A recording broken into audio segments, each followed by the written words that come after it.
Happy Wednesday, fellow dreamers! Or, Friday, because today's Friday. Oops. So, would you like to know what I was distracted with all through church last weekend? There's this question that I've been thinking about, and I don't know the answer to it. And the question is, what is the difference between a Christian and an agnostic? Now, let me explain what I mean by my question a little bit. First of all, terms. Christian, of course, means someone who believes in Christ. And agnostic comes from the Greek word ginosko, which means to know. But then we throw an A in front of it, which means not, and that means that agnostic means not knowing. In other words, an agnostic isn't someone who necessarily believes that God does not exist, but rather somebody who doesn't really know. Perhaps this question is just too big for us to answer. So in other words, what's the difference between someone who believes that Christ is God and someone who doesn't know what to believe and just kind of lives life? Alright, well that's a pretty significant difference, right? As I see it, yes and no. Fundamentally, I've been thinking about this question in two large dimensions. What is the difference between a Christian and agnostic exteriorly and interiorly? And let's start with the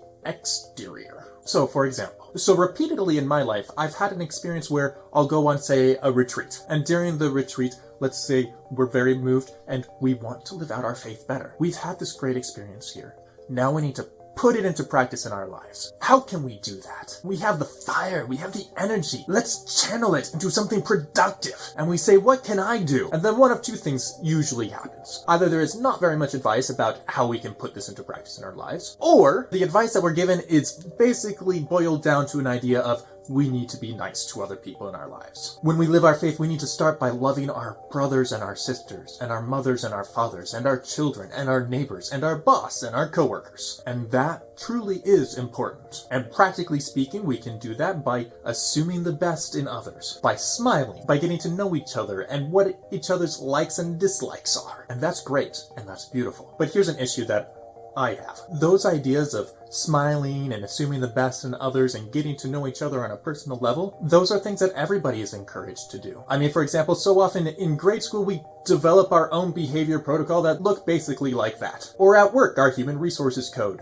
and how we interact with our coworkers. Generally speaking, any public community, whether it be religious or not, has very similar guidelines for interpersonal behavior. So sometimes I feel like we've gone through this long detour of seeing how God has loved me and how I need to respond in love, and look, he died on the cross for me and I need to return that love by loving my neighbor. That's all a long detour to get to basically where most people are already, including ourselves. I mean, boiled down on the outside, it seems like as somebody who believes in Christ versus someone who does not believe in Christ, the basic difference is sex life and what social circles I hang out in. Also, perhaps sometimes vocabulary will differ, but not always. So that's one side of the question. And the other side, of course, is how are Christians and agnostics different interiorly? And I think that this is a very important part of the question. So, Christ is God, but Christ is also man, which makes him very personal and approachable. In fact, I can have a personal relationship with Christ. Do all Christians necessarily have a personal relationship with Christ?